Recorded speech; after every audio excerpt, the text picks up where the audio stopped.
Prince Wash, Alabama. This is Blake. Hi, Blake. Sean Reitmeyer, GCExperts. Oh, hey, that was fast. Hey, how you doing? I'm doing fantastic. How are you doing, sir? I'm doing all right. Man, that's service right there.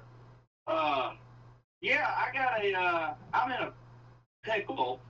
I'm trying to figure out how I can get paid.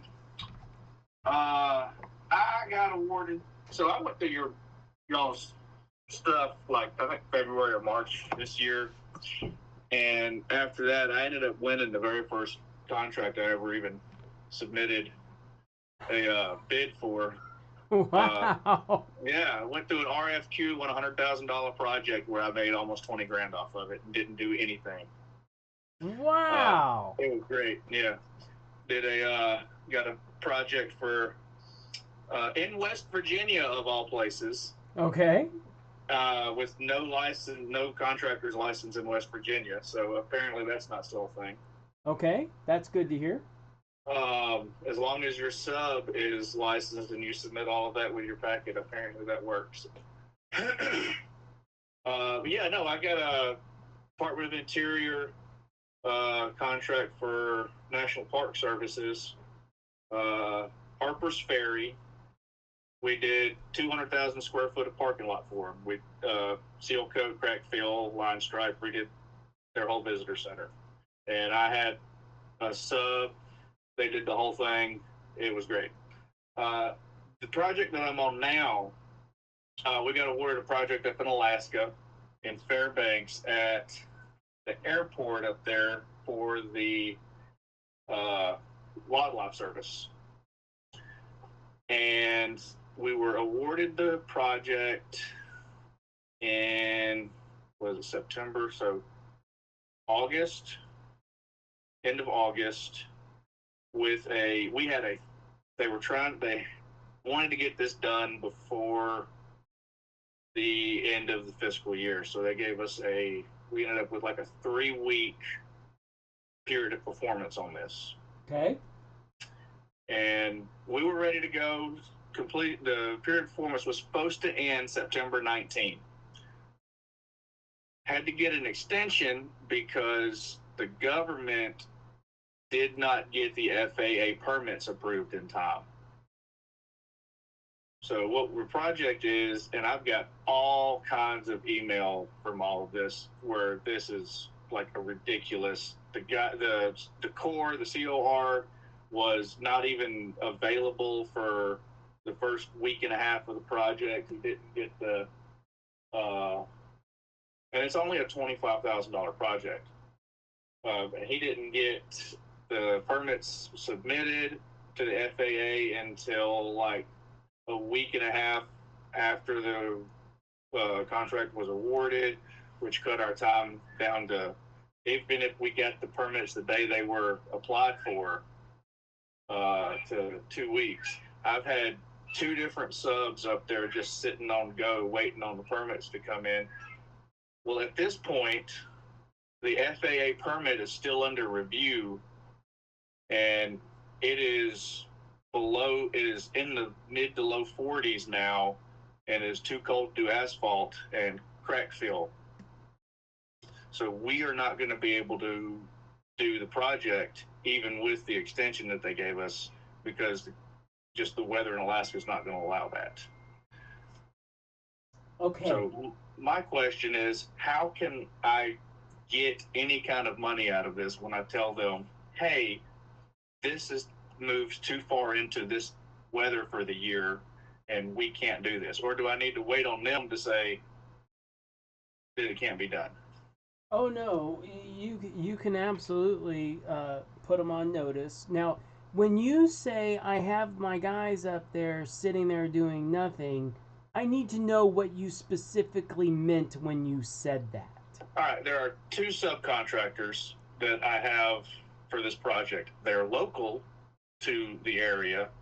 They're not Okay, my so guys. I what didn't you send them mean up is there. is that they're operating their normal business day to day up there, and they were on the ready to get started, but they're not actually sitting there on site waiting for something to happen.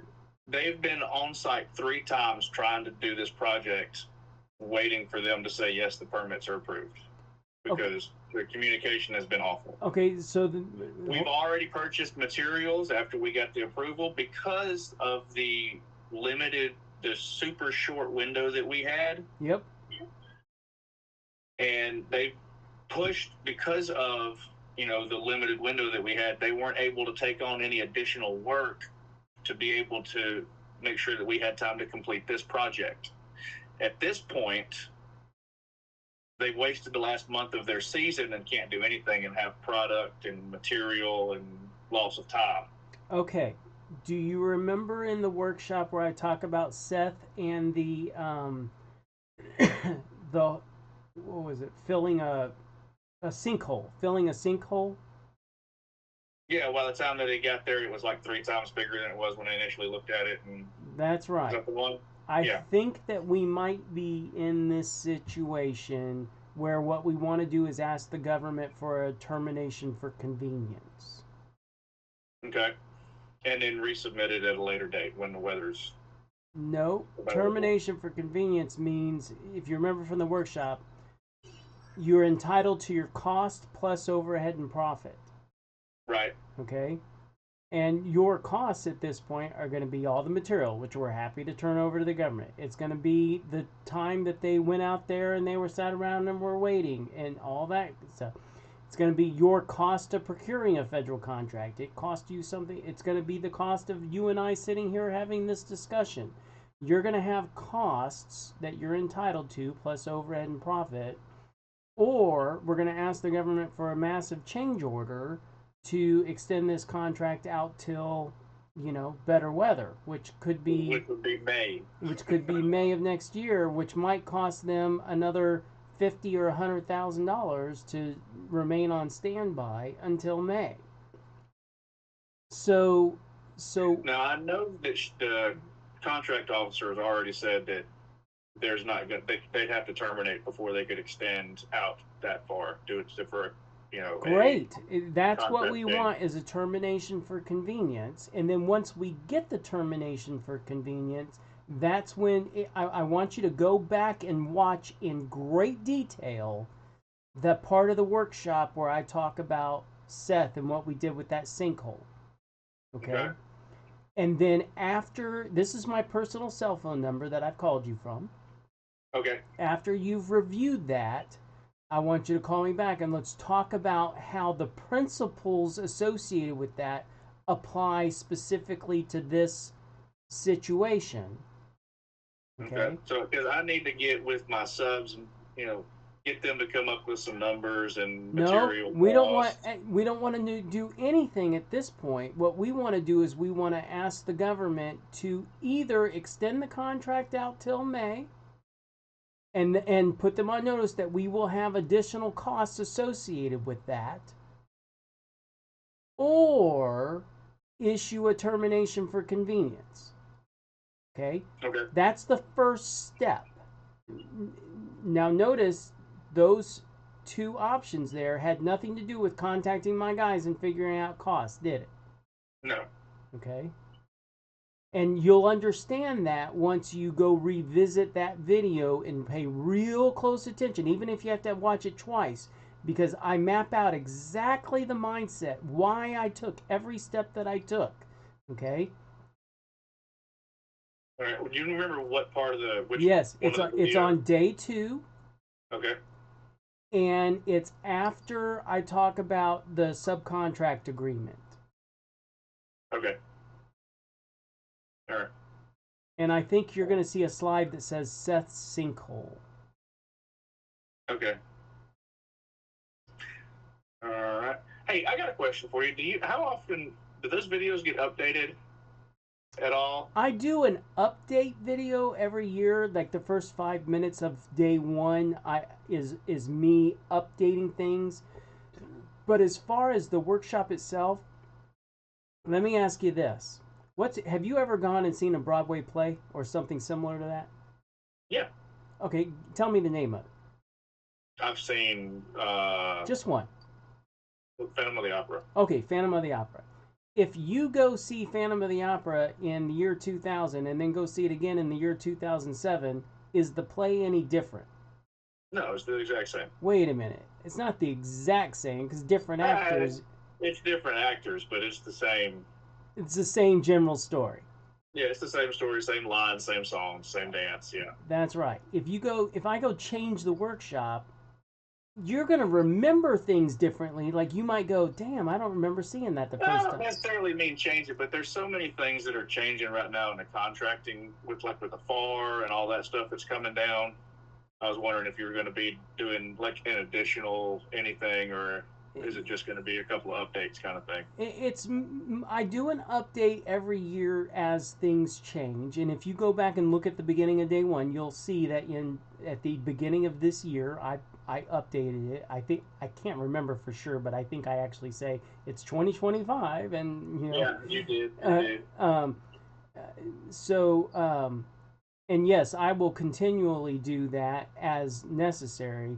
But the concepts in the workshop, as an example, the concept you and I are speaking of, which is termination for convenience, those kinds of things don't change. Oh, yeah, no, that's not the kind of updates I was talking about, like just changing, giving the same information just with a new whatever. Like, there's no point in doing that. I get that. No, it was just for, like the things that are coming in with the FAR, getting things changing in the FAR and things like that. Look, there are changes to the federal acquisition regulations every few months, okay?